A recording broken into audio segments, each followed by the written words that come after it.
Hello again there, friends and fans. Raptor here. Welcome back to What the Deck for Wargame Red Dragon. Tanks this time are being covered.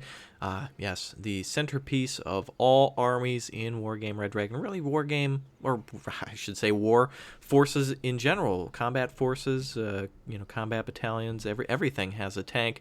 Every unit, or every faction in the game has some heavily armored units and some basic quick units, and we're going to cover them all here as we cover tanks in deck spec. Again, don't forget to like, comment, subscribe, tell a friend. We'll go over everything now. And just to keep in mind, there are absolutely no American tanks that are amphibious except for one that I've seen so far. But again, that's subject to change, so keep in mind if you're watching this from the past, things could be updated, things could be changed, these units may be more or less in points, so don't use this as a video in general to build your decks off of. Again, we're just kind of going over what these units do, what the different types of units are in the game, and really it helps you to understand exactly the difference between what heavy armor will do versus on the basis of cavalry and etc. So we'll go over that now. I'm sure I've said a lot of confusing things, so we'll cover those now, as tanks are the most important thing in the game. So for the United States, as we're covering here, again, we're going through all the tanks just to show you exactly what they can do. And the longest line in the American tank forces is the Patton tanks, the Patton line. And again, this is the M48A5 USMC used by the U.S. Marine Corps. This is somewhat basically the same idea as what the M60 Patton is. So we'll go through that right now. You have the M48A5. There are three things to think of now. Let's just soak this in. The game is comprised of the tanks being kind of the most important tab. However, infantry are very capable as well, and I would say are almost more important than tanks. But what tanks can offer is protection against attacks, and they can attack themselves. So something you want to keep in mind here is that units like the M48A5, the M60A1, the M60A1 ADS, the ERA, those are tanks that are used by the Marines, but are more affordable and can do a hell of a lot in Wargame Red Dragon. So we'll start with the basics here. These tanks for 25 points are good at defending, and they have 3 different range values for the tanks generally in the game. So I'm trying to think of a good point to start here, and I want to just start with the cheapest tank, or the most affordable tank, because that might be the most important thing to think of first, is the cost, and then start thinking of everything else, because tanks are meant to be destroyed, and they're very vulnerable, although they are heavily armored. So you have a tank here that can fire a shell 1,925 meters with a 35% amount of accuracy, and it's big and its optics are poor. This thing needs to be supported. This is the life support of your army. These should be the reserve of the reserve of the reserve. This should be the last tank standing if the White House was to fall. Basically, this would be the last thing you'd want to bring out onto the battlefield. And as you can see, the M2 Browning mounted machine gun on the top is very World War II-like. In fact, it came out in '75, so it's really a Vietnam-era tank. Very old, very comparable to the T-34. T-55 series would be more appropriate. Now, to think next, we have units that are capable of engaging at 2,100 meters. That is greater than the M48A5. And for 80 points rather than 25, you're going to have to look a lot at speed. And it's going to be difficult for me to cover this section because, again, a lot of these values will change. But what won't change is that obviously these tanks will be more armored. The higher the gun range, usually the higher armor of the tank. And with the Soviet tanks as well, or Red 4, more specifically the Soviets, though, they have ATGMs mounted on their tank. That can be a 1-2 punch against, for instance, the Abrams. The Abrams and the, a T-72A square down. T-72A could fire a missile, then fire its main gun at the M1 Abrams, and after stunning it with the stunner missile, its ATGM, it can finish it off with the main gun. So these tanks are to be used in numbers, and they're to be used with speed. Basically, the American Army comprises of British and French ideas of, hey, we need heavy armor, but we need it here quick. So at 70 kilometers per hour with the frontal armor of 15, this can stand on a line and hold its own for quite a while before having to retreat and or being completely overrun. Also can fire at let's see, what's the speed on that firing? 10 rounds a minute, so keep that in mind there.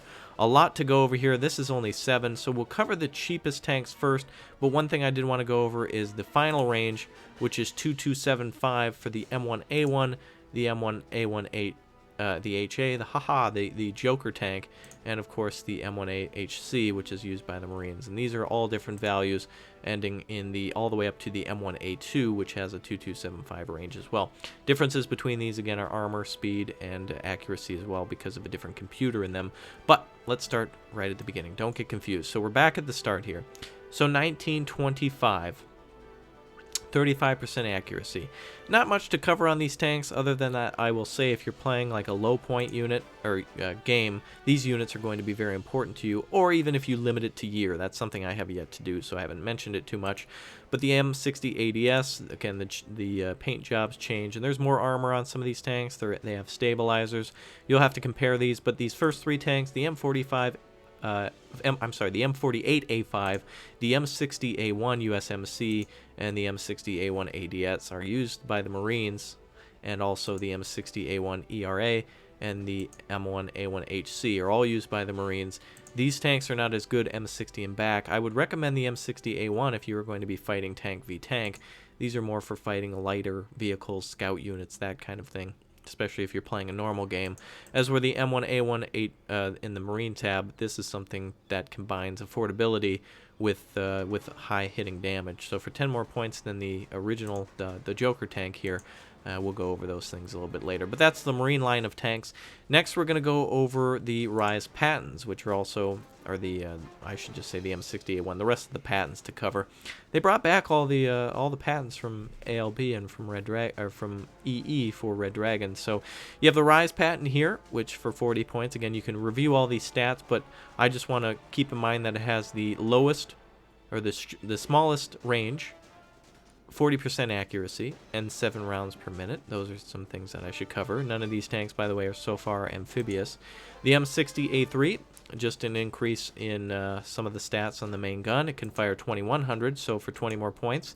It can step up to the mid-range that's actually pretty funny. The mid-range of ranges, yes, the middle ground for tank guns. Also, it fires a 105 shell. All tanks so far have been firing the 105 except for the M1A1HC that fires a 120 millimeter round. The Super M60 fires 105 as well. This is basically the mouse tank of tanks. This it's a heavy tank for the M60 line. For 75 points, you can see all the values there. Big changes in the stabilizer, big change in the speed. It also is a prototype from 81.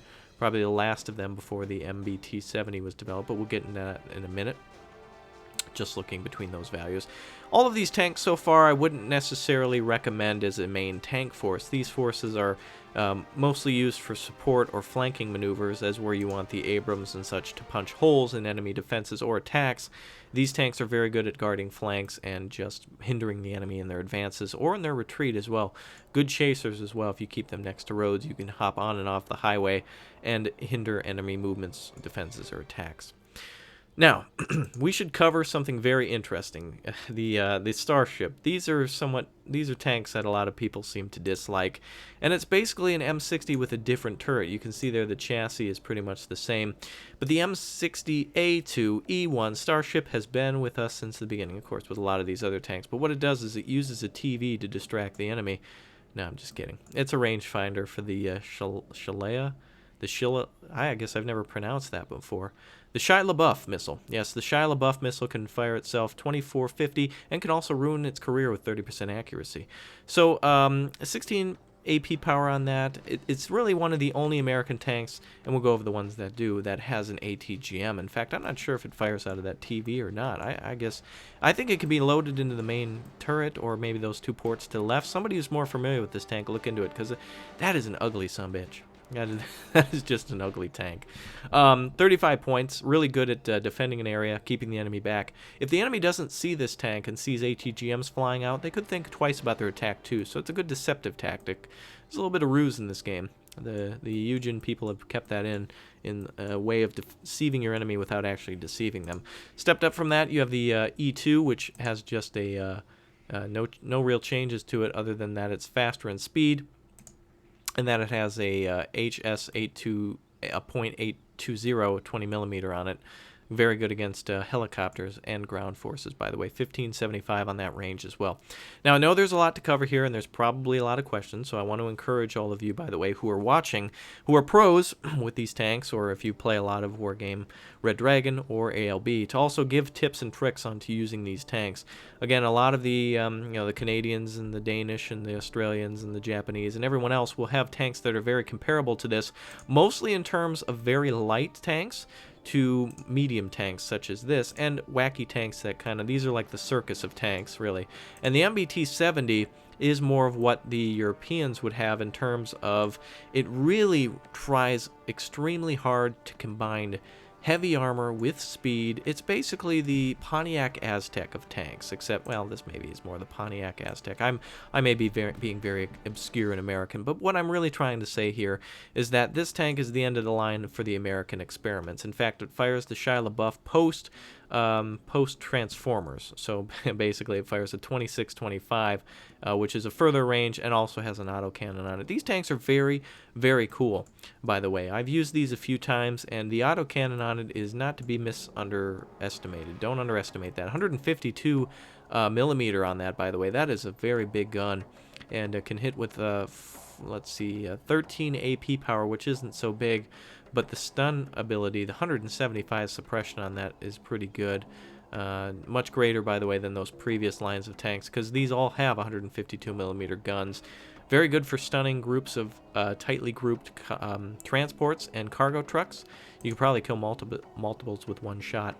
So this is a very neat tank. It combines a lot of interesting attack methods. You have a big gun, you have an ATGM, and you have an autocannon. Really a last of the American experiments, ending in 71, by the way, and the Super M60 went up to 81. So now it's time to cover the cavalry tanks and our only floater, 55 kilometers per hour on this amphibious tank, the Sheridan, the famous general from World War II, and very famous for those of you who played Ruse as well, maybe remember him. Shia LaBeouf is also fired here, the M1 or the M81. I wanted to say 181, but that is 152 as well. Different than the Starships again, because this can actually travel at a very high speed. Where this for 70 points travels at 60, this for 45 can travel at 70. A loss of a little bit of the armor, but a gain on speed, and thus is a very good recon tank as well. In fact, there is a recon variant of this tank that may lack some armor and has an increase in speed and maybe less on the weapons. But this is a tank that is definitely good for paratroopers, really goes well with light infantry, fast infantry. This can get up to the line at 70 miles an hour, can travel 110, I should say kilometers per hour, I may have said miles, but this is very good to keep on the main roads and then to quickly swerve off once you need to get into the fight. And even at 70 kilometers per hour, these can cross fields and everything, no problem. Very little, very, very little armor on these, not a lot of survivability.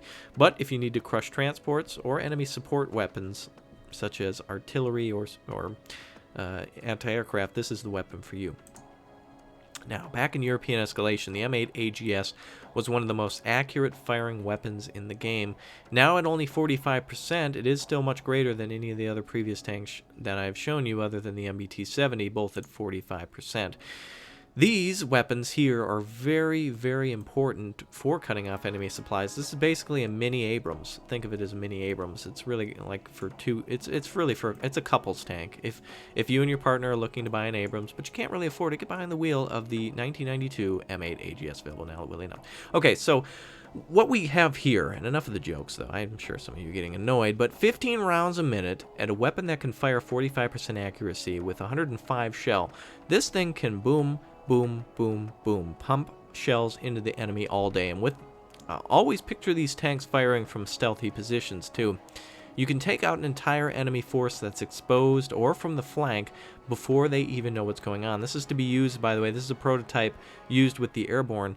This can slam into the side of the enemy, and just with two of these, 120 point investment, you can take out the entire flank of enemy tanks. Really good against the T-72, really good against the T-62s. Don't really see a lot of people playing with those, by the way, but anyway, that will change over time, I'm sure. 70 kilometers per hour, too. This is a tank that you can get to the front line quickly. Now, speaking of front line, it's time for us to get to the main line of the headliner of American tanks. So we'll cover the Abrams line, including the Marine tanks as well that use the Abrams. Here we are.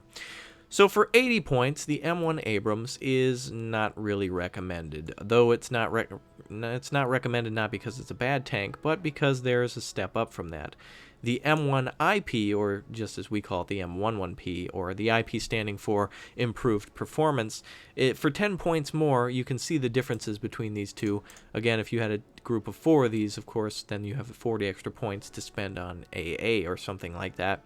But you can see the differences. Again, they will change. The M1 IP is going to have better frontal armor and a more accurate... No, there's not a difference to the more accuracy in the gun, but the stabilizer is greater, which could increase accuracy as well. 10 rounds a minute, those are the basic changes for that unit. There's no real difference, too, by the way, to speed or autonomy. They're both big, and by the way, they're not amphibious, so keep that in mind for those of you who know it can float. Not this time. So anyway, that's it for the basic beginning of the Abrams line. If you really want to kill something bad, mean, and with a Soviet grin, call out the M1A1 Abrams. This is a fierce fighter that has incredible accuracy, 55% rather than that 40% from the M1, or the M1 IP, I should say. Medium optics as well means it can really see targets from a range, and it can travel at 60 kilometers. As where this travels at 70, this is a very good both assault and defensive tank.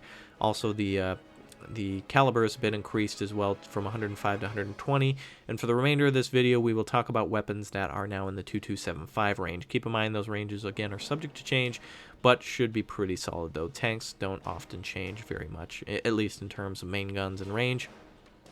So the M1A1 is very good against taking maybe a T80 on head-to-head. That's a little risky, but...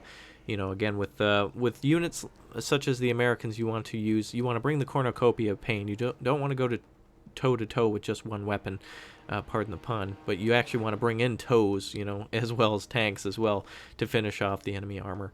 This could be very good, though, against most things North Korean, and probably all things North Korean, probably, other than the T90. Might be a little bit of a fight there, but things are subject to change, and of course, that might not be good advice. So always look up the data and compare tanks. And in fact, we can do that now. We can actually compare the Abrams to like the T80, but I'm not going to do that at the moment because there's a lot of units to cover. And we got to get moving. So the M1A1 Ha, or the Joker tank as I call it, is again another improvement on the M1A1.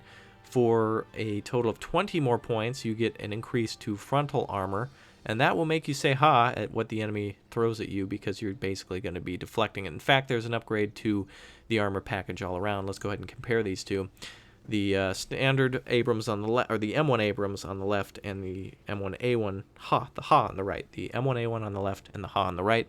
You can see the differences in armor, again subject to change, but keep in mind that the weapons are all pretty much the same at this current time, and the one on the right, the Ha, is available in 1989.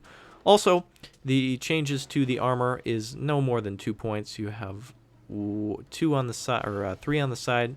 You have 1 on the, or I'm sorry, 3 on the front, 1 on the side. No changes to the back armor, and additional top armor, which can help against some sort of tow or artillery, cluster bombs, those kinds of things. So this has a greater survivability. We're going to drop down to the HC, which is basically the marine variant of that. High amount of accuracy on this. For 165 points, you get 60% accuracy and a 55% stabilizer. That's an even higher upgrade from the Ha. Again, keep comparing these tanks just to see. You're basically going to deal with the same chassis and the same speed mostly throughout the rest of this video. The main thing that's going to change is the main gun, speed of targeting and such. Though they're all 10 rounds a minute, these can fire with greater accuracy and greater stabilizer, which means it can kind of fire and take out enemy targets faster, is really what I should say, because it can destroy and hit them with greater accuracy, thus it can destroy more targets. The M1A2 is the end of the American line, made in 1992. It can travel at 65 kilometers per hour, and this is the king of tanks for the Americans. At 180 points, the affordability is pretty good and is comparable to other tanks for the Blue 4 as well. 22 frontal armor and 9 side armor. That makes her very heavily armored in an advance or in a retreat. Again, a retreat is just advancing in another direction. So again, this is going to be the tank that you're going to want to bring out to counter other tanks, but these tanks are worthless unless you bring out other tanks to support them, like the the M1IP and the M60 and such like that. Don't be afraid to experiment, bring one or two, and try to attack or defend with them to see how they work. That's highly recommended. And for you pros down there, for you Rommels or for you Guderians, go ahead and let me know what I missed. Go ahead and give some other tips to people. Again, these tanks can be defended as well, or even blocked by smoke. So if you see enemy aircraft, preferably helicopters, streaking towards them, you can lay down a smoke screen and help them to escape while you bring AA into the area. Tanks are not self-sufficient, so again, always support them with support and infantry support as well. Literally the support tab and also literally infantry. So always bring that cornucopia pain. That's where that saying comes from the old days of Wargame European escalation. So for those of you who watched me since then, special shout out to you. Again, don't forget to like, comment, subscribe, tell a friend. That brings us to the end for tanks. Again, there's a lot that I missed. Didn't really cover some of the tanks so thoroughly, but what you really need to do with tanks is really that's where the unit comparison function comes into play. You want to think to yourself, well, do I want to spend 70 or 180 if I buy two 70-point tanks? That's 140, plus I could bring in another 40-point unit. That's the kind of math you have to do in your head, so keep that in mind. And again, M1A2s alone are not going to win you the game, and neither is just bringing up Abrams in general. You must support these with other tanks. So that's it for my tips. Again, I missed stuff, so go ahead and share down below. And until next time, this is Raptor reminding you to keep your password and pimp hand strong. Bring the cornucopia pain. Like, comment, subscribe, tell a friend, all that good stuff. Thank you so much for the support, and the likes are overwhelming. So thank you so much for that, and until next time, we'll see you. Bye.